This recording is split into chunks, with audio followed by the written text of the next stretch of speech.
Bonsoir, shalom à toutes et à tous. On est très content de se retrouver ensemble pour un cours exceptionnel. Et on remercie Raoul Spibert qui donne souvent des cours en Zoom, d'avoir décidé d'être partenaire avec l'INMOD ce soir. Je rappelle, Raoul, que tu es né à Metz, tu as étudié à la Yeshiva Aix-les-Bains, tu as également étudié à la Yeshiva des étudiants à Strasbourg, tu as enseigné à Strasbourg également, tu as été professeur de Kodesh, et tu as enseigné également pendant longtemps à Chemdat Adarom, à Netivot. Voilà, donc c'est ta vie, l'enseigner, la transmission. Et on est très content ce soir de pouvoir ensemble partager un moment d'étude. Et tu veux nous parler bien sûr de Pessah, et tu as intitulé ce soir La sortie d'Égypte en passant par Sodome. Voilà, Dechavod. Alors d'abord, je voudrais remercier Johan et Lil Mode parce que il y a beaucoup de gens qui voulaient étudier et réfléchir avec moi à la sortie Mitzrayim. Et j'ai fait appel à lui parce que je savais que il fallait un zoom un peu plus costaud. Et non seulement il est venu à mon aide, mais en plus il a organisé, diffusé, fait tout ce qu'il faut faire en amont pour qu'un cours fonctionne. Nous, on a l'habitude de faire ça avec un petit groupe d'élèves que j'ai. Je profite pour remercier Odélia Lévy, Odélia Hamou aujourd'hui, qui était la cheville ouvrière de ce petit groupe qui est régulier. Là, ce soir, il prend une extension très particulière grâce à Johan, grâce à Lilmod. Alors j'en profite pour les remercier et aussi dire toute l'estime que j'ai pour l'immense travail de diffusion de la Torah qu'ils accomplissent. Euh, et c'est des messages de Torah, c'est des enseignements qui traversent, qui sont toujours pertinents par des gens qui ont l'amour du peuple juif et l'amour de la Torah et qui savent dire les choses de façon pertinente. Moi, j'en profite énormément. Je vous invite à vous inscrire en fait à l'ILMOD pour profiter, être informé des différents cours qui existent et aussi parce qu'ils sont en pleine campagne et que on sait toujours que dans toutes les grandes actions, il y a une question de Kesef Minalan, comme dit la Gemara. Il faut arriver à soutenir, faut permettre aux gens de continuer leurs actions. Donc, ils sont en campagne. L'argent investi dans l'île-mode, c'est investi dans la diffusion de la Torah.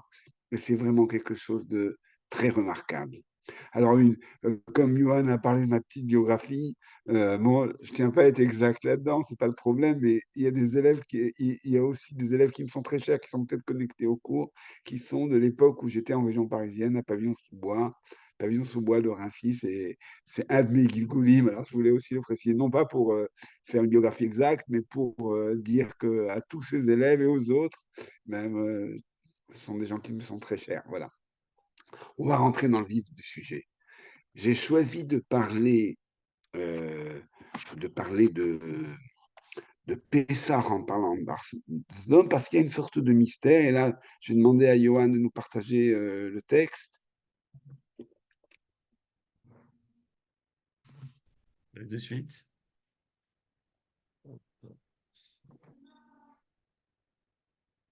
Euh, non.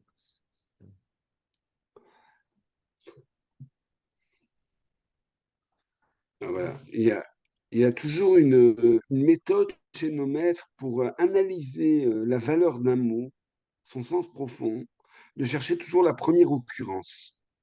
La première occurrence, c'est-à-dire un petit peu l'endroit où le texte naît, où le mot naît, où la notion naît. L'endroit où la notion naît, elle dit quelque chose qui va plus loin que l'endroit lui-même et qui est un éclairage sur l'ensemble de la notion. Il y a beaucoup de termes comme ça, c'est une clé des Chazal, d'essayer de voir quand on s'interroge sur un mot, voir dans le Tanakh où est-ce qu'il apparaît pour la première fois. Et là, on est étonné si on lance le mot matzah, qui est quand même au centre de la fête de Pessah. Euh, on cherche la première occurrence, on pense la trouver dans Sefer Shemot, parce qu'on parle de la sortie Mithraïm, on parle de Pessah. Et quand on lance la recherche, on trouve Bereshit, Parashat Vayera, qui a fabriqué des matzot en premier. Bon, j'ai un peu grillé la question par le titre, mais qui est-ce qui a grillé, qui est-ce qui a, pardon, qui a fabriquer des matzot en premier dans la Torah, eh ben, vous l'avez ici. Vaïf Tarbam Meod, il a insisté auprès d'eux énormément. Vayasuru Elav, ils sont écartés pour venir chez lui. Vayavo El Beto, ils sont entrés chez lui. Vayaslem Mishte, il a fait un repas pour eux. Matzot Afa Vayochelu, et il a cuit des matzot et ils les ont mangés. Bien. Alors, si on n'avait pas Rashi et les Chazal pour nous alerter là-dessus, on aurait dit au Moyen-Orient, ça se fait de manger des matzot, c'est le pain qu'on peut fabriquer le plus rapidement. On nous dit même qu'en Mitzraïm, les Avadim, on leur donnait des matzot parce que c'était un pain qui était très rapide et puis qui était long à digérer. Et donc, c'était une façon de donner peu de nourriture qui fait oublier la faim. Ouais. Donc, on aurait pu ne pas s'attarder là-dessus. Mais Rashi rapporte le Midrash et là, il nous surprend énormément. Rashi rajoute 2 mots, Matzot Afa, et dans son commentaire qui est toujours lapidaire, Rashi nous dit Pesachaya. Pourquoi Lot a fabriqué des matzot? Mais parce que c'était Pessah. À Pessah, on fait des matzot. Et là, on a quelque chose d'assez renversant. Parce qu'on est 500 ans avant la sortie de Misraïm. Alors, nous, on a toujours expliqué que, puis on va le voir, c'est un thème c'est pas qu'on a expliqué comme ça, c'est un thème qui est repris dans la Mishnah, qui est repris dans la Haggadah, que, leur pâte n'a pas eu le temps de lever, etc. C'est une histoire que tout le monde connaît. Et donc, voilà, on mange des matzot comme nos ancêtres qui ont eu la pâte, ils sont sortis avec la pâte qui n'a pas levé. Très bien, mais Lot, là-dedans, il n'a rien à voir avec ça. Et donc, quand les Chazal nous disent que Lot fabriquait des matzot parce que c'était Pessah, on nous oriente vers quelque chose d'essentiel. On est en train de nous dire que la fête de Pessah, la sortie de Misraïm, l'événement lui-même n'est pas la cause de la mitzvah. Il est la conséquence. Je m'explique. Comment ça se fait que Lot a pu fabriquer des matzot? Il a appris d'Abraham, qui lui avait une connaissance de toute la Torah avant même qu'elle soit donnée, qu'il y a quelque chose d'essentiel qui s'appelle la liberté et qui s'exprime en mangeant des matzot. Comment Abraham est arrivé à cette situation? La Gemara nous dit, les Midrashim nous disent, Abraham, Akadosh Baruch Hu, a créé le monde en regardant la Torah comme un bon architecte qui a un plan. Il a créé le monde en regardant son plan, c'est-à-dire la Torah. Et Abraham, comme un grand sage, il a observé l'œuvre de la création et il en a trouvé le plan. Un peu comme, si vous voulez, des experts dans toute l'activité, dans toutes les créations. Il y a des gens qui arrivent à saisir dans la construction, dans l'œuvre, quelle était la volonté. Vous voyez, quelqu'un qui s'y connaît, on va dire, en art ou en architecture, on va prendre l'exemple le plus proche, il voit une maison, un immeuble, il voit la façon dont il est construit, la façon dont il est orienté, il en déduit des choses sur le projet qu'il y a sur cette œuvre. Eh bien, Abraham a contemplé le monde, il a médité, et en méditant le monde, il a trouvé l'architecture, c'est-à-dire le projet qui sous-tend la création du monde. Et c'est comme ça qu'Abraham est arrivé aux 613 commandements. non pas comme un commandement, mais comme les structures fondamentales du monde. Eh bien, dans ce travail d'analyse et de méditation sur ce qu'est le monde, Abraham a compris qu'il y a une notion essentielle qui s'appelle le chérout, la liberté. C'est quelque chose d'essentiel et que cette expression de la liberté s'exprime avec les matzot et qu'elle doit se passer. Non seulement il a l'idée de la matzah, l'idée de la liberté, ce qui ne va pas de soi tout de suite, et il a aussi la conscience que ça doit se passer le 15 Nissan et pas à un autre moment. Les textes nous disent d'ailleurs, Ushmartem et Chodesh Aviv. Vous garderez, vous Israël, vous garderez comme principe d'avoir la fête de Pessah qui se passe toujours en Aviv. C'est une des raisons pour laquelle on a un calendrier lunaire, mais dans lequel on rajoute, comme cette année, de temps en temps des Hadar, des Hadar chénites, des deuxièmes Hadar, pour garder, pour ne pas avoir ce qui se passe, par exemple, dans un calendrier complètement lunaire comme le calendrier musulman, où chaque année, l'année lunaire étant plus courte que l'année solaire, chaque année, euh, on avance de 11 jours. Et on se retrouverait avec une fête de Pessah qui se passerait en mars, puis en février, etc.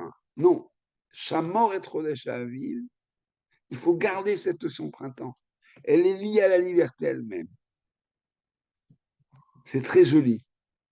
L'idée du printemps, cette renaissance de la nature, ce moment où on va faire Birkat Haïlanot, c'est quelque chose d'essentiel qui a à voir avec la liberté, qui a à voir avec la sortie d'Israël, qui aura lieu plus tard.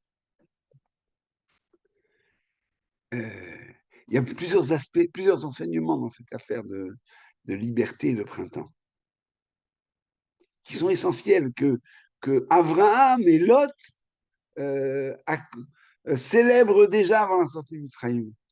Et la Torah tient à nous dire que même la sortie d'Israël, Akadosh Baruch Hu a eu cette attention. Finalement, ce qui était important, c'était de sortir de Misraïm. Mais Akadosh Baruch Hu a voulu que cette sortie, elle soit au printemps. Elle ne soit pas dans la période des pluies.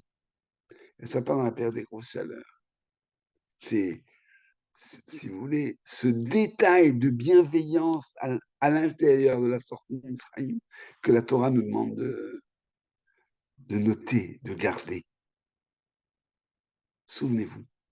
Et donc, Abraham a détecté tous les éléments qui font la sortie de Misraïm, tous les éléments qui célèbrent la liberté, et dans sa vie à lui, il le faisait. Et Lot, c'est passé chez Lot.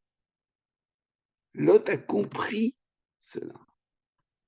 Alors, c'est très curieux parce que quand on est dans la parashat Vayera, justement, et qu'on voit Lot, alors qui fait des matzot, qui est courageux, qui fait Arnasatorim, qui accueille les invités quand c'est interdit, quand c'est tellement dangereux, et en même temps, on le voit qu'il n'est pas capable de quitter Vaïtmahama, il reste attaché à ses objets, il ne veut pas partir, il est peureux, et puis on voit aussi des choses qui sont incompréhensibles, quand les gens frappent à sa porte et réclament les invités, il est prêt à leur donner ses fils, c'est des choses inouïes. Euh, on, Ici, il y a un message qui me paraît clair. Les Chazal veulent nous dire, Lot, il a compris un certain nombre de choses d'Abraham, mais on peut garder comme ça des miettes de l'enseignement d'Abraham et être complètement à côté. Et vivre à Sodome, et être attiré par la richesse et par le mode de vie des gens de Sodome, et avoir du mal à quitter, et garder des matzot. Vous voyez? Vous voyez, je crois que il ne s'agit pas tellement de l'autre, mais il s'agit de nous. Il s'agit de cette possibilité de célébrer quelque chose d'immense, d'avoir la conscience déjà, avant même la sortie de Israël, d'une notion essentielle qui s'appelle la liberté, qui se traduit par des matzot, qu'on donne aux invités. Et donc, il y a quelque chose qui est compris. Et puis, dans son quotidien, on reste accroché à Sodome, on n'est pas très clair dans sa relation avec les autres, avec ses enfants, avec les invités. On n'a pas tout réussi. Je crois que c'est un message pour nous. On peut, il faut savoir que c'est pas parce qu'on a accompli des miettes comme ça, des mitzvot, qu'on est devenu Abraham. Vous voyez, c'est la différence entre Abraham et Lot. Mais c'est une façon de s'approcher d'Abraham que de tenir à ses miettes. Vous voyez, je ne porte pas évidemment de jugement là-dessus, mais je le pose en problématique. Euh, dire qu'on est à Sdom et qu'on mange des matzot pour célébrer la sortie d'Israël dans un monde qui est le contraire de tout ce qu'exprime Israël, vous voyez, il y a là presque de l'humour.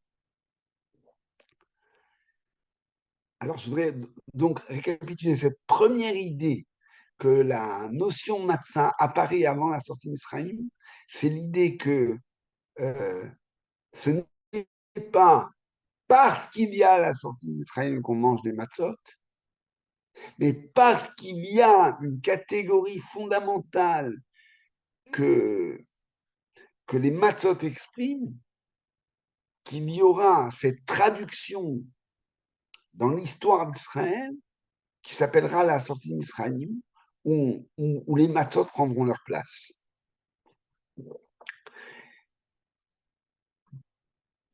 Et de là, on va arriver à l'idée de Haggadah.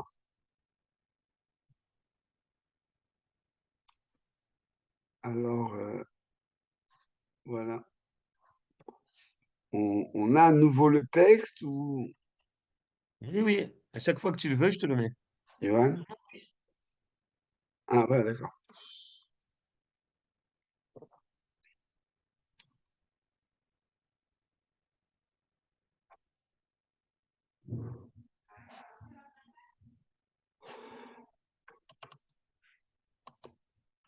Alors, Le plus bas, ouais,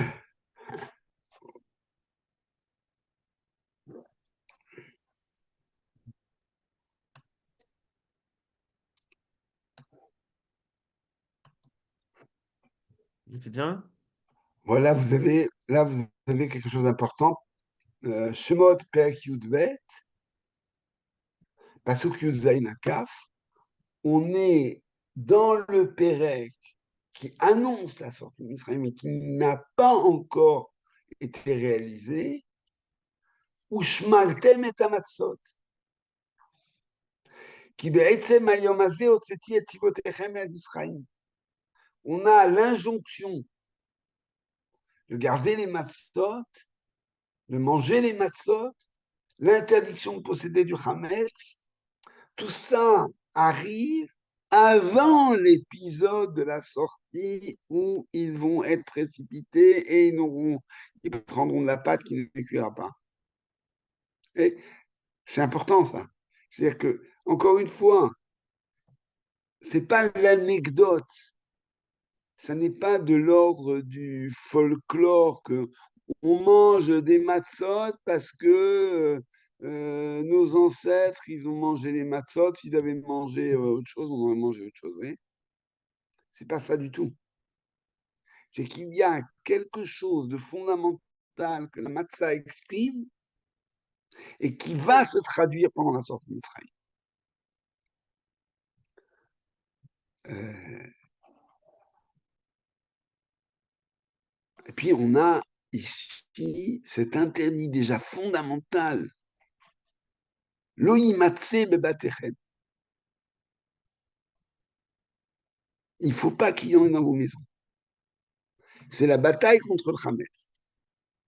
La bataille dans laquelle on est, les gens qui sont connectés avec moi ici, on est tous, on a pris sur nous de faire une soirée d'études et de, et de reporter notre combat contre le Hametz. Je voudrais en dire quelques mots. Cette interdiction de posséder du Hametz, elle déclenche effectivement toute cette chasse au Hametz qui se passe dans les maisons en ce moment. Mais d'abord, il faut s'interroger. Qu'est-ce que c'est que cette drôle d'interdiction? Ben, où est-ce qu'on a trouvé l'interdiction de posséder? Dans les interdits alimentaires, vous voyez, on a lu la paracha Shmini, on a les animaux pas cachers, on a même les shratim, on a toutes sortes de choses, les bestioles, toutes sortes de choses. Il ne nous est pas interdit de les posséder. On n'a pas à vérifier dans notre maison qu'il n'y ait surtout pas un aliment non cachère. On fait attention à ça, que dans notre cuisine, dans notre frigo, pour des raisons, pour ne pas en manger. Alors, on fait attention à ne pas posséder du Hametz, il n'y a pas d'interdiction en soi. Là, pour le Hametz, il y a l'interdit de posséder, ce qui est complété par la demande de nos Rachamim de faire la vérification du Hametz, la vérification de la maison, ce qu'on appelle la Bdikat Hametz, le soir qui précède Pessah, et de regarder partout s'il n'y a pas du Hametz dans nos maisons. Mais pourquoi cette, j'allais dire, cette obsession? Qu'est-ce qu'on connaît? Est-ce que vous connaissez? Alors, il y a des gens qui ont déjà entendu mon cours, mais est-ce que, je ne sais pas si on peut ouvrir les micros, est-ce que quelqu'un connaît un autre interdit qui est du même ordre où il est interdit de posséder, de vérifier qu'on n'en possède pas? Est-ce qu'il y a quelque chose de comme ça dans la... Vous connaissez d'autres interdits où il est interdit non seulement de manger, de tirer profit et même de posséder? Vous pouvez ouvrir le micro. Je pense peut-être à la Vodazara, mais je suis pas certain. Ouais, c'est bien. C'est bien. C'est la seule chose qu'on trouve. Il y a un autre interdit, mais là, c'est un peu plus ça. Mais en termes de... Comment, comment? Le lin, un vêtement de laine et de lin. Un vêtement de laine et de lin, interdit de posséder? Je crois pas. Ah, Il est interdit de le porter. d'accord. Il est interdit de porter. On n'a pas d'interdit de posséder normalement, sauf dans l'idolâtrie. Et donc, c'est éclairant. Et maintenant, il y a un... Alors, alors attends, comment? regarde, demain, Oui, et Monsieur Blum, vous avez une réponse? Non. Vas-y, Il continue. y a quelqu'un qui voulait parler. non, c'est quelqu'un Peut-être des statues. Voilà, c'est des statues, c'est ça. C'est Statues. dans le registre. C'est des objets idolâtrés ou des offrandes idolâtres. C'est dans le registre de l'idolâtrie qu'on trouve ça. Il y a il y a encore une autre chose, mais qui est aussi éclairante, qui n'est pas vraiment un objet, mais qu'il est interdit de conserver.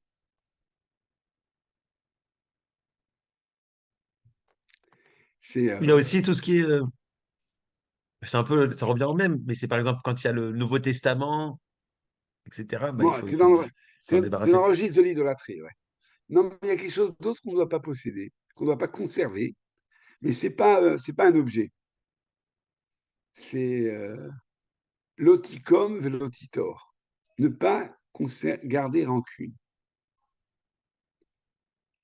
C'est un interdit exact de conserver. Il y a parfois une volonté pas très saine d'entretenir une contrariété, une offense, vous voyez, des choses comme ça. Et on les garde. La Torah nous le dit. L'oticum, ne te venge pas,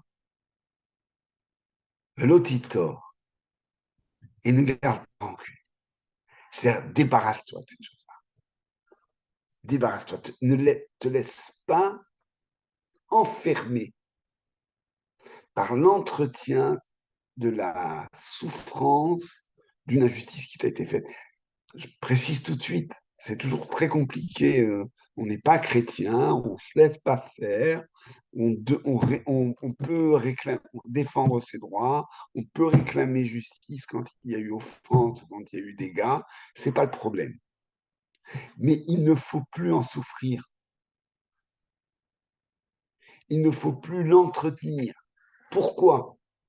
Parce que ça nous enferme sur le passé. Ça nous enferme. Ça nous aliène. L'idolâtrie, ça serait un cours à faire en soi, mais ça n'est pas le combat contre l'idolâtrie, ce n'est pas simplement une concurrence religieuse, vous voyez, comme il y a eu entre les catholiques et les protestants, ou je sais pas moi, les sunnites et les chiites. C'est pas du tout ça. L'idolâtrie, c'est devenir esclave, être aliéné à la matière, être enfermé dans la matière. Quand on va parler tout à l'heure de la mitzvah d'Agada, quand on a la mitzvah d'Agada, on a une mitzvah, nous disent des Chazal, d'évoquer le gnout, c'est-à-dire d'évoquer notre misère, notre point le plus bas, pour évoquer notre shevar ensuite, notre point le plus haut. Et les Chachamim nous disent, c'est quoi le point le plus bas? C'est se rappeler qu'on était esclave. C'est Marlokat Rav et Shmuel. L'un dit, c'est pour se rappeler qu'on était esclave, et l'autre dit, c'est pour se rappeler que nos ancêtres étaient idolâtres. Et en fait, les deux parlent de deux aspects de la même chose. Le gnout, sortir de Mitzrayim, c'est sortir de ce qui nous enferme. Ce qui nous enferme, ce qui nous empêche d'être nous-mêmes. Et alors, les Chazal nous disent, pour sortir de Mitzrayim, il fallait se détacher du Hametz. Parce que le Hametz et le levain, on parle du levain, le levain, c'était quelque chose dont on ne se séparait pas, puisqu'avec le levain, on fabriquait la nouvelle pâte et on gardait toujours un bout de levain pour que cette pâte lève, etc. Et donc, si on est coincé avec l'idée de la production continue de la nourriture, on ne peut pas bouger. Et l'aliénation, ça commence par l'idée que notre nourriture est dépendante de nos maîtres. Donc, on ne peut pas quitter. Vous voyez? Et le Hametz, c'était une manière de tenir les gens. Tu ne peux pas couper, tu ne peux pas t'en aller. Si tu cesses d'avoir du Hametz, tu ne pourras plus avoir de pain. Donc, les gens restent bloqués. Donc, pour casser cette dépendance, il faut être capable de lâcher le Hametz. Il faut être capable de dire on peut vivre sans. Alors, on n'aura pas de pain. Alors, on aura des matzot. Et on attendra un peu plus tard pour avoir du pain, parce qu'on va refaire du levain, et on aura de nouveau du pain. Et on est capable de vivre sans.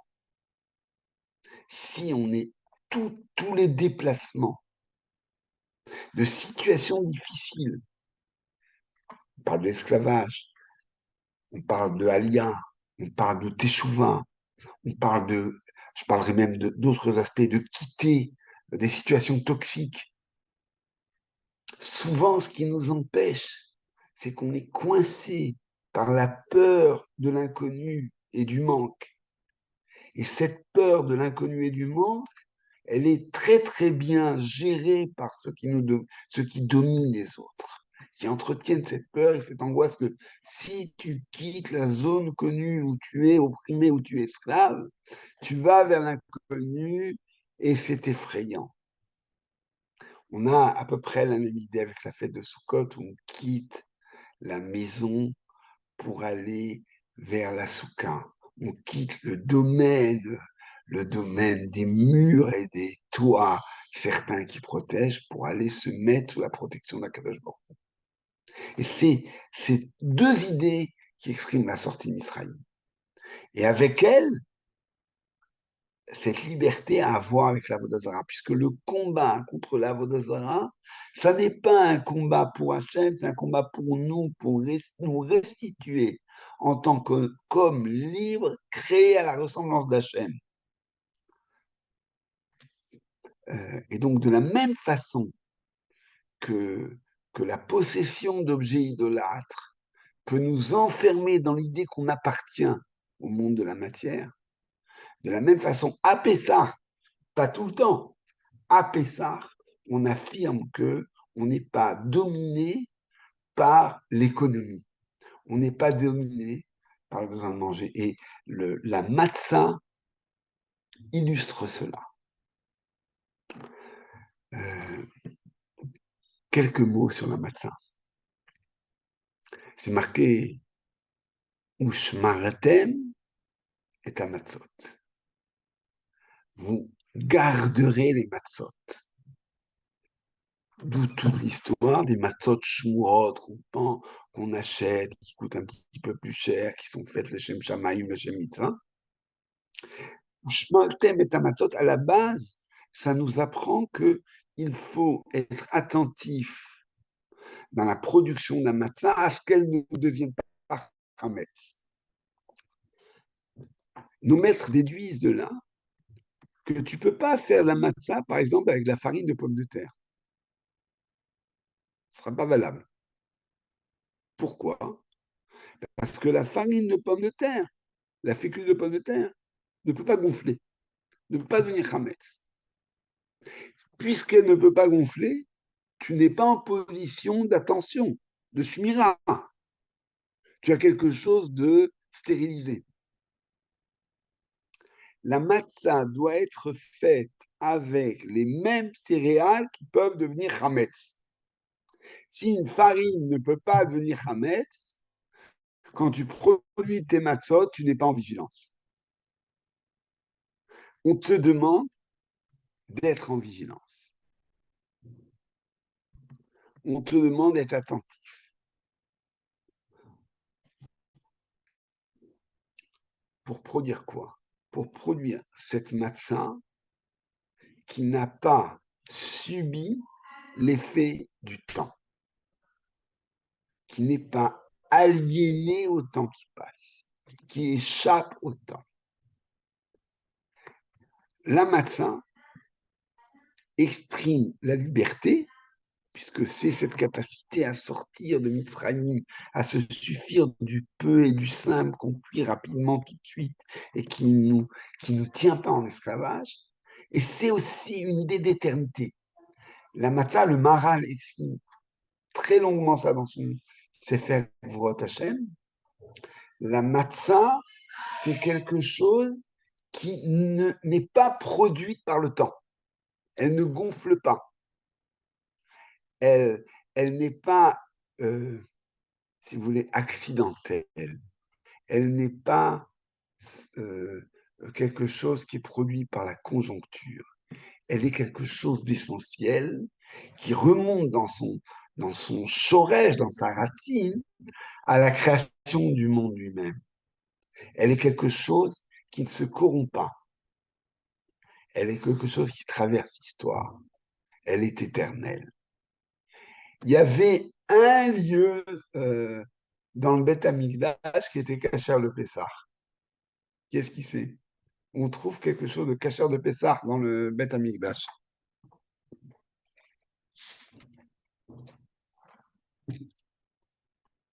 Il y a le Misbéach, l'autel à UTEL, celui sur lequel on offre le sacrifice. On ne pouvait pas mettre. Il y avait au Beth Amikdash des moments où il y avait du Hametz dans le Beth Amikdash, par exemple dans les Lachmé Toda, les pains de remerciement qui accompagnent le Korban Toda. Il y avait une des catégories de Lachmé Toda qui était du Lechem Hametz, qui était mangé en partie par les Kohanim et les Bnei Israël. Mais il y avait du Hametz à Shavuot, il y a du Hametz dans les offrandes, mais ces offrandes ne montent pas sur le Mizbeach. Le Mizbeach, lui, il y a un interdit fondamental sur le Mizbeach de présenter du Hametz. Et aussi, pour une autre raison, de vache le tactirou. Vous ne ferez pas, vous ne mettrez pas sur le Mizbeach ni du seor, ni du levain, ni du vache, ni du sucre, du miel. Le Mizbeach, il est Kodesh. Il y avait de la matzah, la mincha pouvait être faite en matzah, mais pas en hametz. Parce que le Mizbeach représente quelque chose qui est de nouveau de l'ordre du Netzach, de l'éternité, quelque chose qui ne dépend pas des circonstances, qui traverse l'histoire. On va arriver maintenant à une des parties les plus difficiles pour la soirée du Seder, c'est la mitzvah de Haggadah. Je rappelle que c'est une mitzvah de la Torah qui s'impose aux hommes et aux femmes, à partir de quand ils sont bar ou bat mitzvah, de façon égale. C'est important de dire ça. C'est important de dire ça. Il y a souvent des questions de gestion qui font que voilà, il y a un partage des tâches qui se fait, que les gens sont dans la Haggadah, et puis ceux qui ont la responsabilité du repas, eh ben, ils font autre chose. Il faut absolument comprendre que le soir du Seder, on est tous concernés par la Haggadah. Et donc, faire autant que possible que les questions de cuisson, etc., soient gérées en amont, qu'on puisse tous ensemble partager cette sortie de Mitzrayim. C'est une mitzvah de la Torah. Elle a, du point de vue halachique, plus de poids que le nettoyage de Pessah. Puisque le nettoyage de Pessah, il est là parce que nous devons vérifier que dans nos maisons, il n'y a pas de Hametz, qui nous demande. Et il faut organiser la cache-route. Il y a des choses à faire. Mais les Chachamim nous ont demandé de faire ce qu'on appelle un bitul Hametz, c'est-à-dire de déclarer le Hametz qui nous aurait échappé est considéré comme nul et poussière de la terre de façon à ce que personne ne soit coupable d'avoir possédé du Hametz chez lui. Donc on peut être tranquille au niveau de la possession, je ne parle pas de la cachérisation, etc. Mais au niveau de la possession, on est tranquille. Donc faire les choses tranquillement, mais ne pas arriver épuisé au point que le soir du Seder soit le soir où on se repose, parce que finalement on a la chasse au Hametz est terminée, on est complètement épuisé, mais on ne peut pas participer à la soirée pleinement. Je dis que ici, il y a pas mal de gens qui sont des olives, qui ont souvenir des 2 jours de Seder. On se dit, bon, ben, on était fatigué le premier, on a le deuxième. D'abord, c'est pas exact, c'est le premier qui est mis la Torah. C'est sur lui qu'il faut mettre le paquet. Et puis, quand on est en ça, on a vraiment 15 jours. Et il ne faut pas le rater. Surtout que cette soirée du Seder, cette mitzvah d'Haggadah, donc qui s'impose comme une mitzvah de la Torah, et qui concerne tout le monde, elle n'est pas si évidente. Et là, je vais de nouveau demander à Johan de nous remettre le texte. On va parler de la Haggadah, de la Mishnah qui parle de la Haggadah.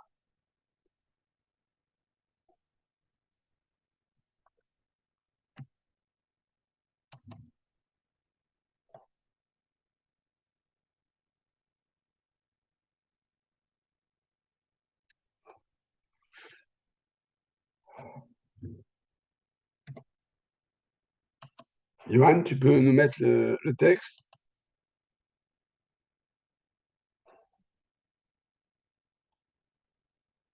Ouais, on y est.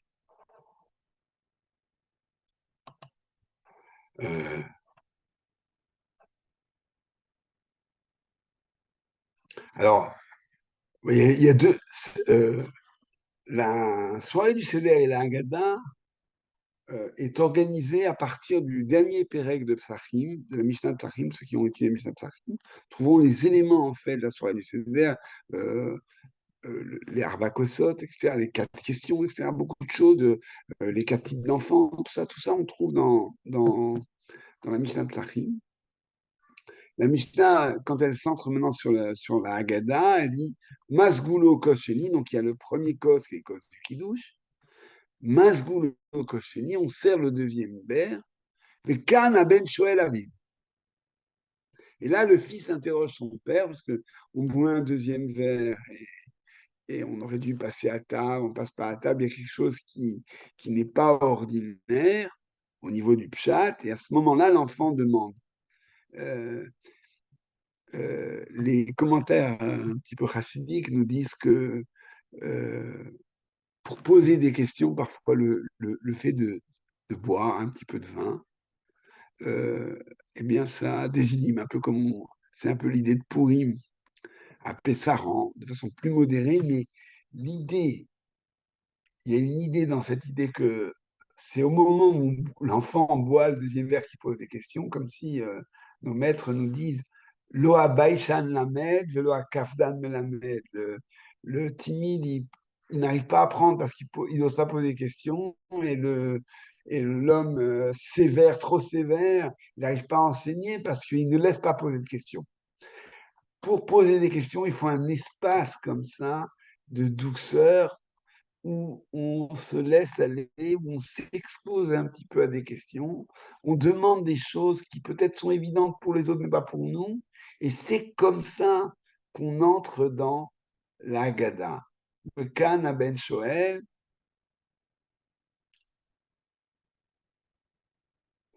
et là on a toute l'histoire du Maznichan, je ne rentre pas dedans tout de suite maintenant. On a à la fin du texte, là vous l'avez, Matril Bignout, on commence par ce qui est honteux pour nous, Messayem Beshevar, et on finit par la gloire, et on s'appuie sur le Doresh Meharami Ovedavi, en soi très, très intéressant.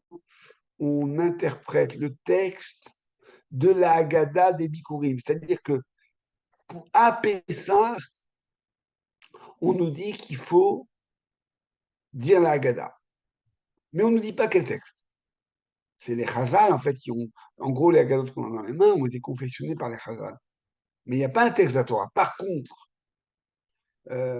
au moment des Bikurim, au moment où on apporte ses prémices à Yerushalayim, les premiers fruits, etc., qu'on apportait à Yerushalayim, qu'on remettait au Kohen, on récitait une Haggadah. Et là, il y a un texte précis qu'il faut réciter.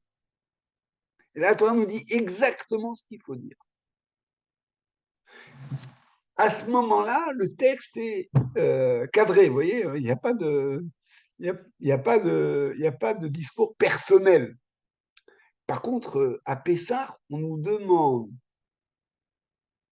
de rappeler la sortie d'Israël, mais on ne nous donne pas les mots. C'est autrement que ça se passe.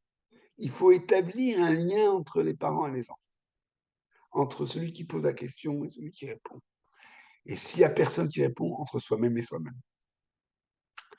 Rabban Gamliel Ayaomer, Rabban Gamliel avait l'habitude de dire, c'est ici, donc Mishnah, Kol Shelo Amar Shoshat Varim Ben Bapesa, vous connaissez ce texte qui est dans la Gala, Lo Yatzai Dechvato, tout celui qui n'aurait pas dit ces 3 termes, il n'est pas quitte de la mitzvah d'Agada.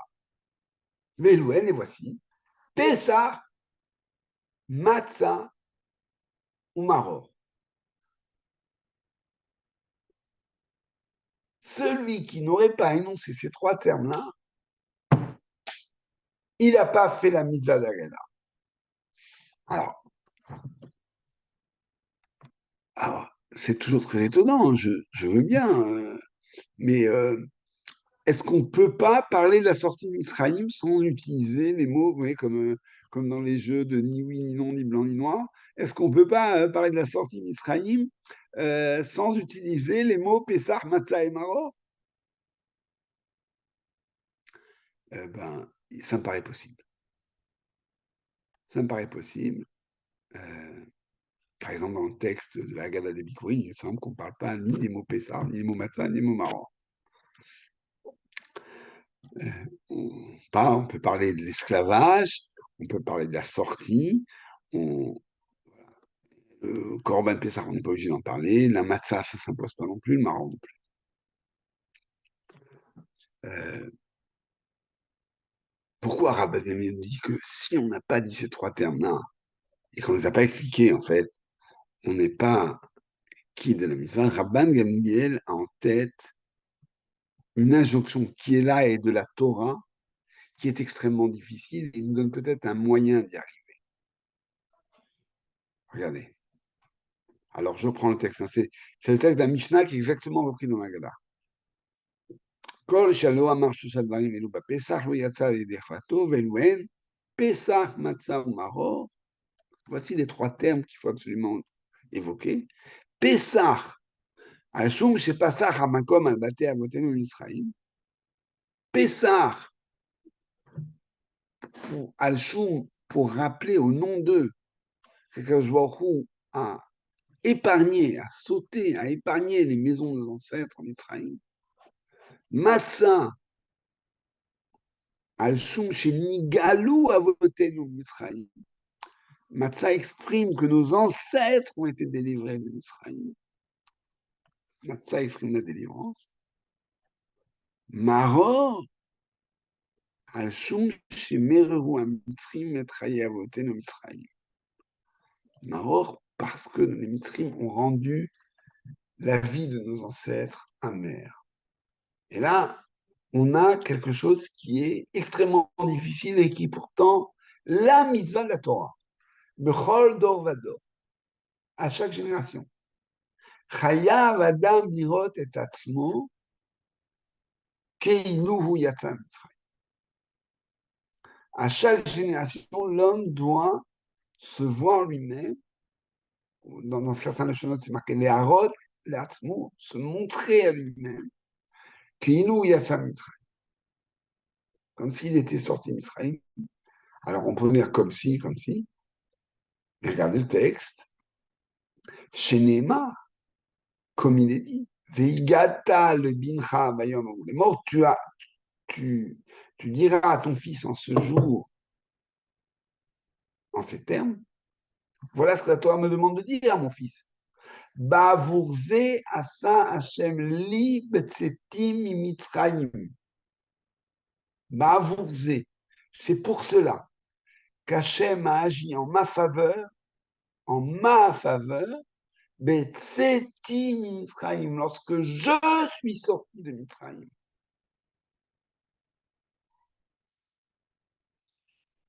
Comme le dit le texte par ailleurs, Lo et avotenu mitzvah Adgal. Ce n'est pas nos ancêtres seulement qui sont sortis de Mitzrayim. Et là, à nous. On doit parler à la première personne, et c'est extrêmement difficile. Qu'est-ce que ça veut dire de dire à la première personne, Hachem agit en ma faveur?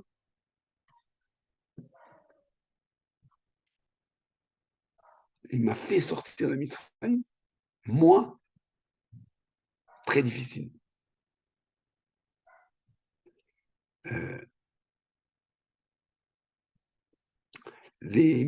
Donc les termes que Rabban Gamliel évoque sont des termes des mitzvot qu'on fait le soir du Seder, qui doivent nous permettre d'intégrer cette conscience d'être nous-mêmes des rescapés de Mitzrayim. C'est difficile. Pour éclairer cette question fondamentale, je me suis servi du commentaire du Rav Oshri. Rav Ephraim Oshri, peut-être vous en avez entendu parler. Il a écrit un livre qui s'appelle Sheelot Mimamakim. Les questions, c'est-à-dire les responsables, questions-réponses dans l'abîme. Ce sont des questions que les gens, les élèves, les gens de sa communauté, les gens qui connaissaient lui ont posées durant la Shoah, des questions parfois de vie et de mort, où on peut sauver une vie en faisant quelque chose en faisant quelque chose d'interdit ou d'immoral, etc.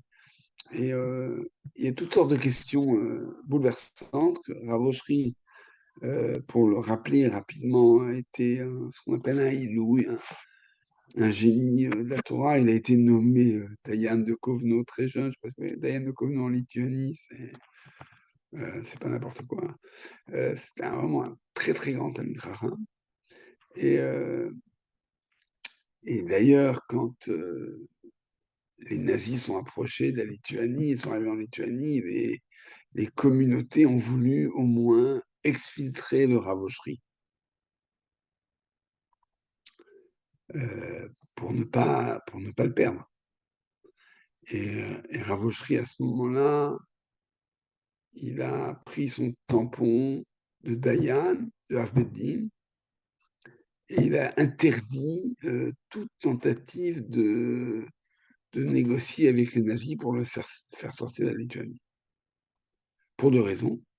La première, c'est qu'il disait qu'en cédant et en donnant de l'argent aux nazis, on les renforçait. On renforçait donc le péril qu'ils imposaient à tout le peuple juif. Et deuxièmement, en l'exfiltrant, on le séparait du peuple juif au moment où il avait besoin d'eux. Donc, pour ces deux raisons, il est resté, il a été enfermé dans le ghetto, il a passé la Shoah dans des conditions épouvantables, il a survécu. Il a survécu, et dans l'après-guerre,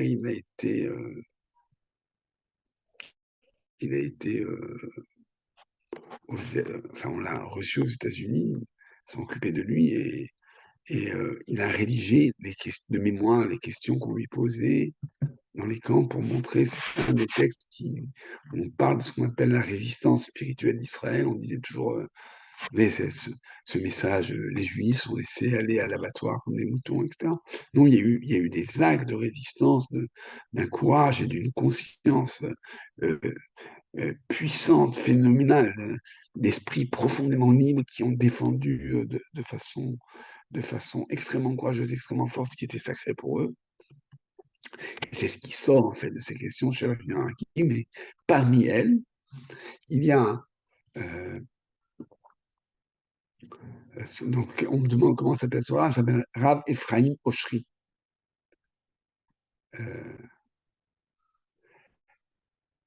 Alors parmi ces questions, il rapporte que le matin, quand il sortait du camp pour aller aux travaux, certains pour les mines, certains pour couper du bois dans la forêt, il récitait silencieusement les brachot du matin, certains. Et il y a quelqu'un qui se pose devant le Rav Oshri et qui dit oui, mais il y a une bracha qu'on n'a pas le droit de dire. On ne peut pas dire la bracha de chez le Hassani Aved. Ça serait bracha le vatala. C'est la catégorie de bracha latala. Je ne peux pas faire une bracha, je vais dire, de manger dans la souka. Si je ne suis pas dans la souka, ça serait bracha latala ou une bracha sur quelque chose que je mangerais et que je ne mange pas, etc. Bracha latala, la bracha, pour être valide, elle doit être consistante et correspondre à quelque chose de réel. Et il dit, comment vous voulez qu'on dise Baruch Ata Hashem, Elokeinu melech haolam, shelo asani aved, sois béni, Dieu roi du monde, qui ne m'a pas fait esclave, mais si, je suis esclave. Et comment dire, j'y ai paix velibo shavin. Il faut qu'on soit en accord, notre bouche doit être en accord avec notre cœur. Comment ne pas dire qu'on est esclave? dire qu'on l'est pas, alors qu'on est des esclaves, et même à la limite des esclaves. Il y a dans l'Antiquité, il y avait des esclaves, c'était pas toujours à la case de l'oncle Tom. Des esclaves, ça pouvait être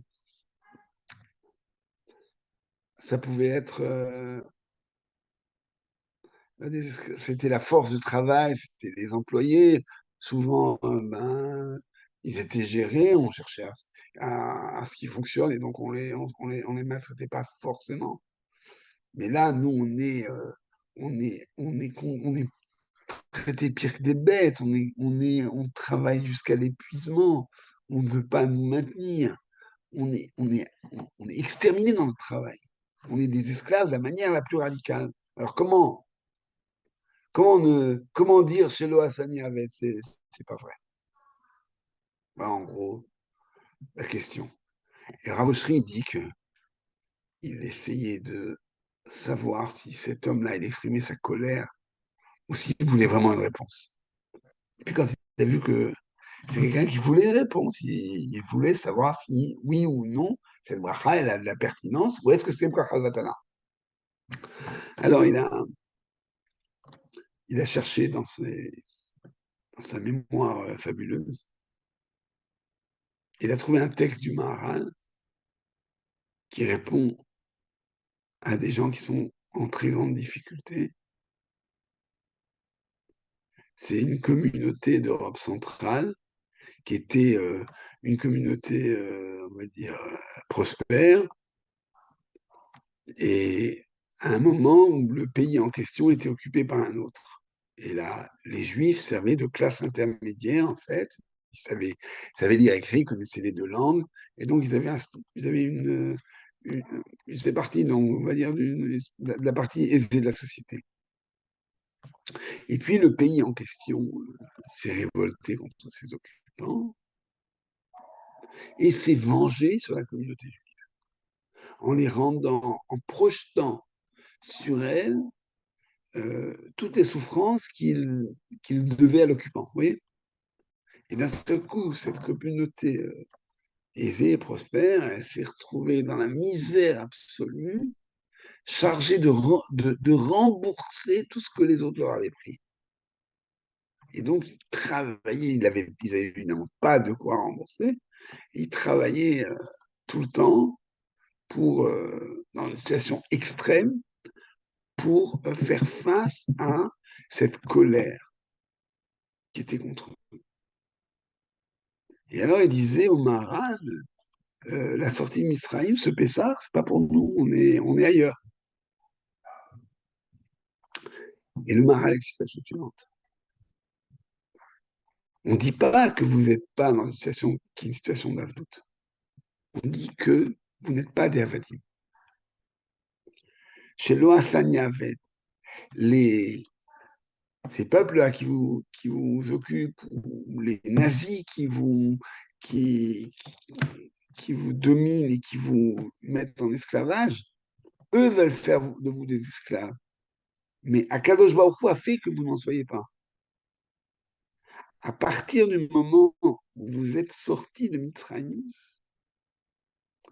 vous avez acquis l'idée qu'un être humain ne peut pas appartenir à un autre être humain. Qu'un être humain ne peut appartenir qu'à Hachem. Vous êtes devenus Avdei Hachem. Vous êtes devenus les Avadim, les sujets d'Akadosh Baruch Hu. Avadai Atem, velo Avadim Avadim. Vous êtes les serviteurs d'Hachem, les sujets d'Hachem, et vous n'appartenez à personne d'autre.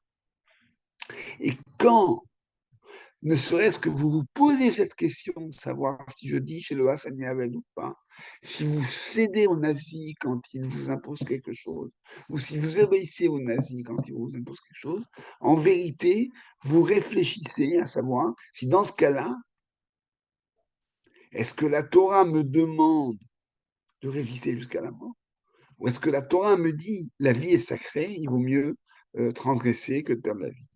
Dans les deux cas,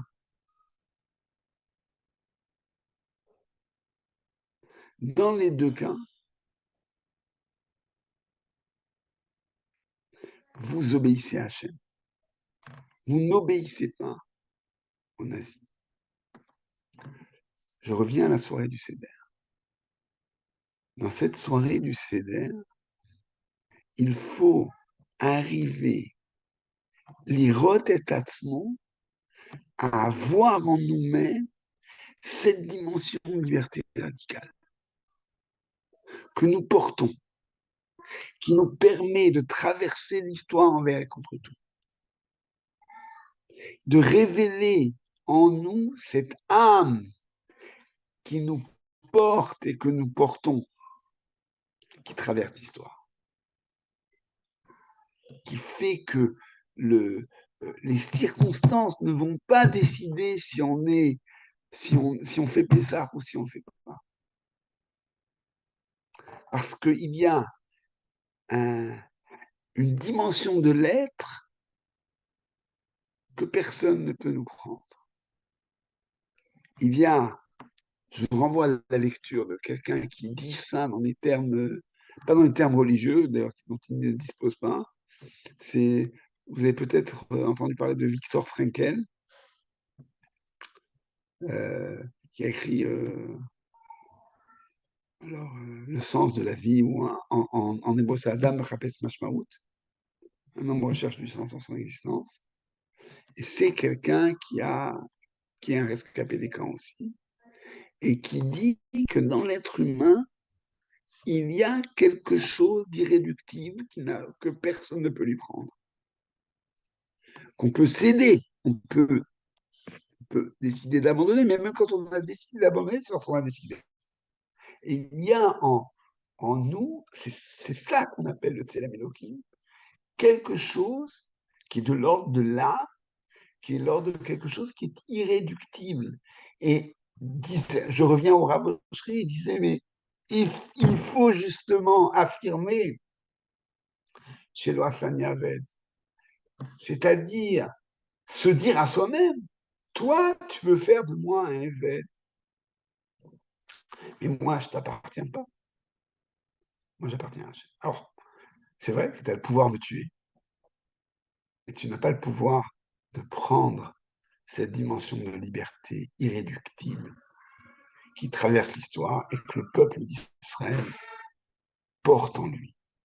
Je reviens à la soirée de Haggadah. Le terme de l'Ehagid, en hébreu, on dit raconter. Pour dire raconter, on a le saper. C'est un terme qu'on trouve aussi dans Haggadah. L'Ehagid, ça veut dire déclarer, témoigner. Ça veut dire c'est mon affaire. Et la soirée du Seder, c'est une soirée témoignage. Toute l'ambiance de la soirée du Seder, que ce soit les Arba Kosot, que ce soit les différents textes que nous lisons, que ce soit les plats que nous préparons, soit et finalement les chants que nous chantons, sont là pour nous permettre de révéler en nous et de transmettre cet attachement à cette liberté qui s'est illustrée à la sortie d'Israël, qui nous concerne, qui est notre définition, qui est notre manière d'être homme, qui est notre manière d'être Israël. Et cette soirée, c'est l'enjeu majeur de la transmission. Et c'est la raison pour laquelle il ne faut pas être fatigué à ce moment-là. Ni les hommes, ni les femmes, ni les enfants. Il faut avoir géré son Pessah pour pouvoir s'offrir cette soirée pleinement et réussir à faire ce que un ami à moi, j'ai perdu il y a 3 ans, monsieur Sylvain Coana, qui était mon collègue à l'école de Pavillon-Saubois, avec lequel je disais la soirée du Seder, c'est une équipe c'est une course à relais. Et en fait, dans une course à relais, vous savez, il y a le premier, disons qu'il y a une compétition entre deux équipes de 4, chacun fait son parcours, fait 100 mètres, et pour bien vérifier qu'il a fait son parcours, il remet un objet qu'il donne au deuxième, puis le deuxième au troisième, puis le troisième au quatrième. Et si le quatrième fini la course et il a l'objet en main, ça veut dire que vraiment toute l'équipe a fait le parcours. Comment s'appelle cet objet? C'est donc mon ami Sylvain Kohanin qui me disait, ça s'appelle un témoin. Et ce témoin, il ne faut pas le lâcher. Ce témoignage de la sortie d'Israël qui se vit le soir du Seder, dans lequel nous, nos parents, nos grands-parents, et puis Bezrat Hashem, nos enfants, nos petits-enfants, puisent pour rester attachés, pour combattre pour la liberté, pour combattre pour le Netzach Israël, cette éternité d'Israël. Ils puisent énormément dans cette soirée de Mitzrayim, dans tout. La soirée, c'est tout. La soirée, c'est les chants, les explications, les questions, mais c'est aussi les goûts, c'est aussi les odeurs, c'est aussi les chants, c'est aussi la avira très particulière. Avec tout ça, on fait passer le témoin aux générations suivantes. Et c'est comme ça que aujourd'hui, on peut encore vivre cette sortie Mitzrayim qui s'est passée il y a 3400 ans. Pour vous dire, c'est très compliqué de transmettre le sens d'un événement tellement ancien. On ne peut le faire que parce qu'il n'est pas ancien, il est permanent. Il me reste à vous souhaiter à tous un Pessah. Alors, on a l'habitude de dire Kasher, Saméar, et moi, je préfère, le Rav Eli Khan avait utilisé cette formule, il disait Pessah, Saméar, le Kasher. Parce qu'il dit, Kasher, il sera forcément, on sait que vous allez tous faire un Pessah Kasher, mais je souhaite qu'il soit Saméar, qu'il soit joyeux, qu'il nous permette de nous renforcer, de faire face à cette situation tellement difficile que le peuple d'Israël vit, où il est tellement important de nous rappeler tous que nous sommes tous des rescapés de la sortie d'Israël et nous sommes porteurs de cette liberté et de cette solidarité qui nous permettront d'arriver à Adlimot, à Mashiach, Bimera Yameno. Pessah, Kasher, Sameach. Toda Rabba, merci beaucoup, Raoul. Un cours passionnant, rempli de sagesse et même d'émotion. Donc, un grand, grand merci. Et vous allez pouvoir poser les questions dans quelques secondes. J'ai envoyé le lien pour ceux qui veulent faire un don. Je vais également mettre le lien pour ceux qui veulent rejoindre les groupes WhatsApp de l'InMode, où on a régulièrement chaque jour les cours qui sont diffusés en Zoom et après mis sur YouTube pour ceux qui découvrent l'InMode grâce à Raoul. Donc, n'hésitez pas à vous inscrire au WhatsApp. Vous pouvez faire un don. Et voilà, vous pouvez maintenant ouvrir les micros. S'il y a des questions sur ce magnifique développement de Raoul, c'est le moment, chers amis.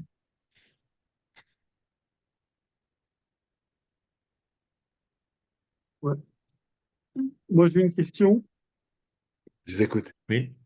Merci beaucoup, Raoul. Hein, c'est Joël Gozlan qui parle. Magnifique cours. Alors, j'ai une petite question sur la Mishnah que tu as citée. Pessah, Matzah ou Maror. Pessah, on comprend l'explication de la Mishnah parce qu'il est passé par-dessus. Maror, il a rendu amer. Je crois que c'est le même mot pour Maror et amer, amertume. Et Matzah, il dit juste Matzah parce que nos parents ont été libérés d'Égypte. Il ne donne pas plus d'explications. Je veux savoir un peu ton idée là-dessus. Alors, dans la Haggadah, c'est une très bonne question, dans la Haggadah, on nous dit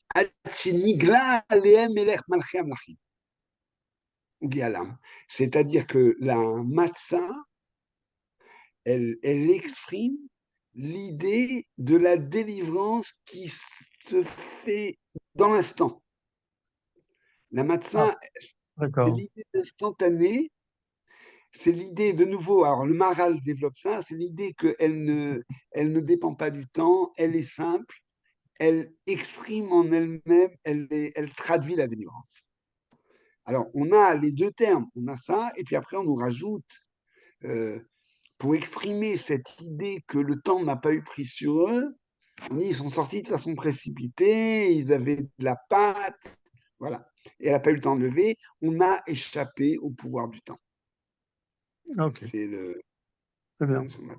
Et donc, Okay, en fait, ces trois mots, Pessah, Matzah, Maror, sont des outils, en fait, pour puisque c'est des mitzvot que nous accomplissons. Alors, le Pessah, on n'accomplit pas.